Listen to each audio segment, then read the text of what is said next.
আমার প্রিয়জনেরা, কেমন আছেন? আনন্দে আছেন তো? যীশু খ্রিস্টর আশীর্বাদ আপনাদের সঙ্গে থাকে। আপনি চিন্তা করবেন না, ঈশ্বর সঙ্গে আছেন। এই সংসারে অশান্তির সমস্যা নিশ্চয় আসবে। এই সব পরিস্থিতি আপনার পার করতেই হবে।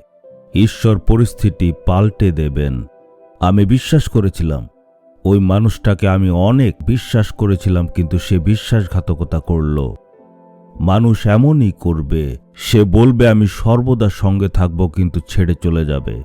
কিন্তু সর্বদা সঙ্গে থাকবে হচ্ছেন ঈশ্বর। একজন ঈশ্বরের দাস দাউদ, উনি এই কথা বলছেন। আমরা দেখি গীতসংহিতা 9 অধ্যায়ের 10 পদ, কারণ হে সদাপ্রভু, যারা তোমার অন্বেষণ করে তাদের তুমি কখনো পরিত্যাগ করনি। এটা উনার অভিজ্ঞতা। দাউদের জীবনে যাকে সে বিশ্বাস করেছিল তারা সবাই তার শত্রু হয়ে গেল। যাদেরকে দাউদ সাহায্য করেছিল তারা সবাই শত্রু হয়ে এখন দাউদকে ক্ষতি করতে লাগলো। কিন্তু ঈশ্বর তাকে ত্যাগ করলেন না। তাই দাউদ আনন্দের সহিত বলছেন, হে প্রভু, আমি আপনাকে খুঁজেছি আর পেয়েছি।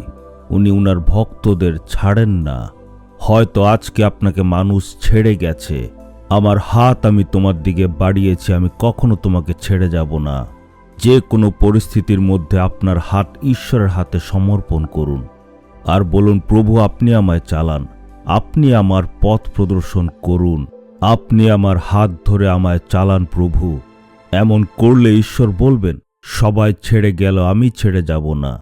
আর উনি বলবেন, আমার ছেলে, আমার মেয়ে, তোমাকে যদি যে কোনো মানুষ ছেড়ে চলে যায়, তুমি কোনো চিন্তা করবে না, কারণ আমি তো তোমার সঙ্গে আছি। উনি সাহায্য করবেন, কারণ যীশু খ্রিস্ট আপনার জন্য নিজেকে বলিদান করেছিলেন। ক্রুশের উপরে নিজের রক্ত আমাদের জন্য উনি বলিদান দিলেন। উনি আমাদের জন্য ক্রুশে ক্ষত হলেন। চাবুক দিয়ে ওনাকে মারা হয়েছিল। এত অপমান, এত নিন্দা উনি কেন চুপচাপ সহ্য করলেন? এটার কারণ হচ্ছে ঈশ্বর আপনাকে আর আমাকে এত প্রেম করলেন যে আমাদের জন্য উনি ক্রুশে সব দুঃখ সহ্য করলেন। তাই যীশু বলছে, আমি কিভাবে তোমাকে একা ছেড়ে চলে যাব? আমি ছাড়ব না। তাই যীশুকে সম্পূর্ণ বিশ্বাস দিয়ে ধরে নিন, কারণ যীশু খ্রিস্ট এমন একজন আছেন যিনি আপনাকে শেষ পর্যন্ত ছাড়বেন না। সবাই ত্যাগ করলেও যীশু ত্যাগ করবেন না। তাই পরিস্থিতিকে ভয় করবেন না। পরিস্থিতি পার করতে ঈশ্বর সাহায্য করবেন। আপনার জীবনে ঈশ্বর অনেক অলৌকিক কাজ করবেন। তাই বিশ্বাসের সহিত আজ বলুন, হে প্রভু, আমি আপনাকে বিশ্বাস করি।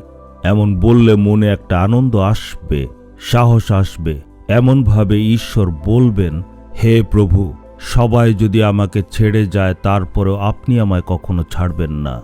আপনি আমার জন্য মরে পুনরুত্থিত হলেন, তাই আপনি আমাকে কখনো ছেড়ে যাবেন না। আমি বিশ্বাস করি ও ধন্যবাদ দেই। প্রভু যীশু খ্রিস্টর নামে আমেন, আমেন।